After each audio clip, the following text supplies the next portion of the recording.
the differences between EDR, MDR, and XDR, and why it matters. Endpoints is where EDR is focused.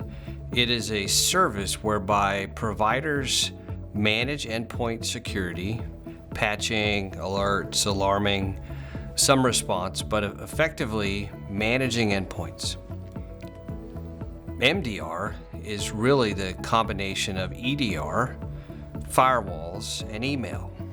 The challenges between those two approaches, EDR and MDR, is they're typically vendor specific, meaning the EDR companies have an endpoint and that's all they'll use. The MDR companies have an email tool or a firewall set or even endpoints that they will use. But if you have something outside of their normal set of tool sets, they can't help you. XDR, by definition, was designed to be open. We don't care what endpoint you have. We don't care what firewall you have. We don't care if it's in the cloud, if it's on premise, if it's SaaS-based, if it's public cloud, private cloud. At the end of the day, XDR is all data sources, detection and response. So what that gives us is an opportunity to do endpoints. We do firewalls.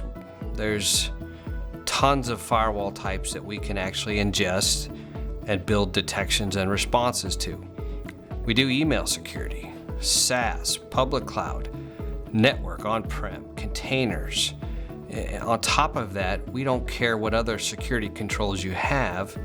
Our intent in an XDR world is to ingest all of that data and via API, via syslog, via whatever method that you have, and then build detections and at the end of the day, responses, so that we can reduce mean time to detection, mean time to response. Without having a true XDR approach, EDR companies aren't as good. MDR companies are not as good.